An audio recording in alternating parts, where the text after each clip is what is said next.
Shalom saudara yang dikasihi Tuhan Yesus Kristus. Selamat malam, selamat berjumpa dalam renungan pada malam hari ini. Pada saat ini patut kita mengucap syukur kepada Tuhan karena penyertaan-Nya yang sungguh luar biasa di sepanjang pagi, siang, sore hingga pada malam hari ini. Kasih setia Tuhan tidak pernah berkesudahan dalam hidup kita. Tuhan selalu ada, menyertai dan menopang kita. Sebelum kita mendengarkan renungan firman Tuhan, mari sama-sama kita berdoa. Kami memuji nama-Mu ya Bapa, mengucap syukur kepada-Mu Tuhan Yesus, oleh karena berkat kemurahan Tuhan di sepanjang hari ini, penyertaan-Mu sempurna. Engkau memberikan kami hikmat, kekuatan dan tuntunan, sehingga kami dapat melakukan segala tugas aktivitas kami. Pada saat ini kami mau mendengarkan sabda firman-Mu. Jamah hati kami Tuhan, agar kami mengerti akan apa yang menjadi kehendak-Mu. Dalam nama Tuhan Yesus kami berdoa. Haleluya, amin. Saudara dikasih Tuhan, pembacaan Alkitab kita pada saat ini terdapat dalam kitab Nabi Yehezkiel pasal ke-48. Saudara dapat membacanya secara pribadi setelah mendengarkan renungan ini. Saya akan membaca Yehezkiel 48 ayat yang ke-35. Tertulis demikian. Jadi keliling kota itu adalah 18.000 hasta. Sejak hari itu nama kota itu ialah Tuhan hadir di situ. Saudara dikasih Tuhan, ibu kota baru Indonesia sedang dibangun di Kalimantan Timur. Namanya disebut dengan IKN, yang merupakan singkatan dari ibu kota negara. Dan nama sebenarnya adalah Nusantara. Pembangunan ibu kota ini melibatkan para arsitek dan perancang tata kota, serta berbagai investor dan perusahaan yang dipercaya untuk mendesain dengan baik sesuai dengan keperluan sebuah ibu kota negara. Semua hal yang terpikirkan, diperlukan, dimasukkan dalam rancangan. Tentunya ibu kota baru ini harus mempunyai berbagai fasilitas, sarana dan prasarana yang baik yang diperlukan oleh masyarakat. Para hamba Tuhan dari berbagai denominasi gereja juga telah mendatangi wilayah IKN dan berdoa meminta berkat dan perkenanan Tuhan, memohon hadirat Tuhan atas rancangan ibu kota yang baru.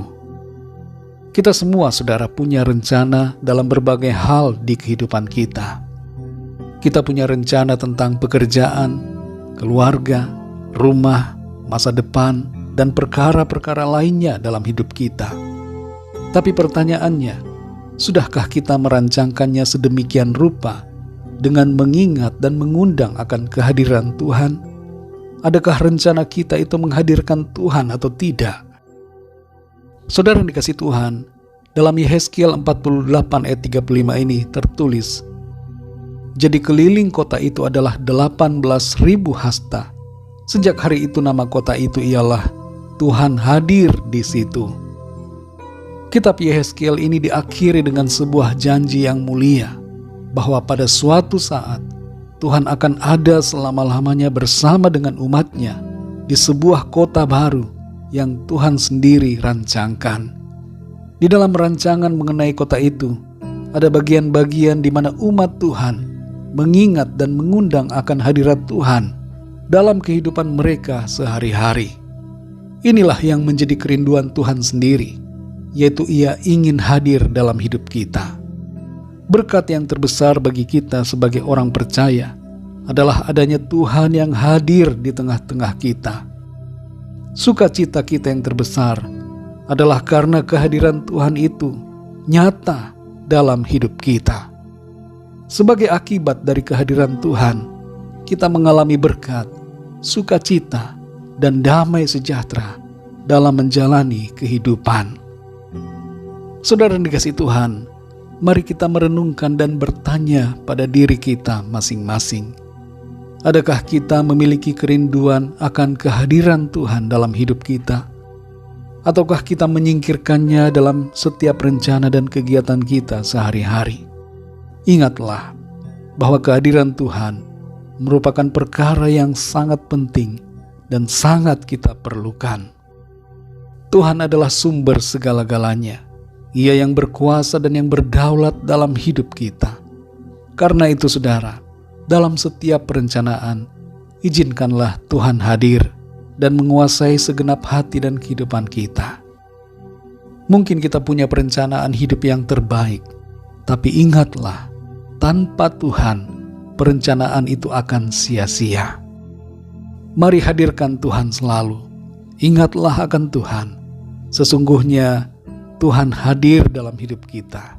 Dan jangan abaikan Dia, tapi hormati dan hargai kehadiran Tuhan dengan hidup mengasihi dan mentaatinya senantiasa.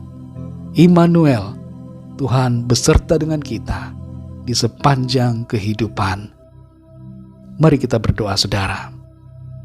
Bapa kami yang di sorga, Bapa dalam nama Tuhan Yesus Kristus, kami sungguh mengucap syukur untuk firman-Mu yang sudah kami dengar. Kami belajar dari firman-Mu bahwa Engkau merindukan untuk hadir dalam kehidupan kami. Tapi seringkali yang menjadi masalah, kami manusia tidak ingin kehadiran-Mu karena kami ingin bebas. Kami ingin melakukan keinginan-keinginan kami sendiri. Kami tidak mau menuruti firman-Mu. Dan inilah yang menjadi penghalang karena sikap kami yang memberontak dan tidak mau diperintah, dituntun oleh Tuhan. Ampuni kami Tuhan. Saat ini kami mengerti bahwa kehadiran-Mu itulah yang terutama dan yang terpenting dalam hidup kami. Kerinduan Tuhan sendiri, Engkau mau hadir dalam kehidupan kami. Ajar kami Tuhan untuk mengerti akan kebenaran ini. Dan kami bersukacita, bersyukur karena kemauan dan kerinduan Tuhan untuk selalu ada bersama dengan kami. Ajar kami untuk menghargai hadirat-Mu. Ajar kami untuk selalu mengingat akan Engkau dan mengundang Tuhan senantiasa dalam setiap perencanaan dan kegiatan hidup kami. Terima kasih Bapa, kami mengucap syukur karena kasih-Mu Engkau hadir. Hadirat-Mu membawa sukacita, berkat, damai sejahtera. Berkati kami Tuhan di sepanjang malam hari ini, dalam istirahat kami. Kami mohon berkat perlindungan-Mu. Berikan kami tidur yang nyenyak, bangunkan kembali besok pagi dengan kekuatan baru, tubuh yang sehat diberkati Tuhan, untuk kami pakai memuliakan nama Tuhan. Kami berdoa bagi yang sedang dalam pergumulan, keadaan sakit, keadaan lemah, sedang putus asa, agar Tuhan menjamah setiap mereka, menjawab setiap pergumulan kami, memberikan jalan keluar, pertolongan, kesembuhan, mujizat-Mu yang ajaib atas setiap kami. Terima kasih Bapa, kami mengucap syukur. Kami percaya berkat, sukacita, damai sejahtera, kasih karunia Tuhan selalu berlimpah dalam hidup kami. Terpujilah nama-Mu ya Bapa. Hanya dalam nama-Mu yang kudus, nama Tuhan Yesus Kristus, kami sudah berdoa dan mengucap syukur. Haleluya, amin. Puji Tuhan, saudara yang dikasihi Tuhan, saya percaya firman Tuhan menjadi berkat dan kekuatan buat saudara semua. Dan Roh Kudus akan menolong saudara untuk lebih lagi memahami kebenaran firman Tuhan. Tuhan Yesus memberkati saudara semua. Sampai jumpa dalam renungan yang berikutnya. Haleluya.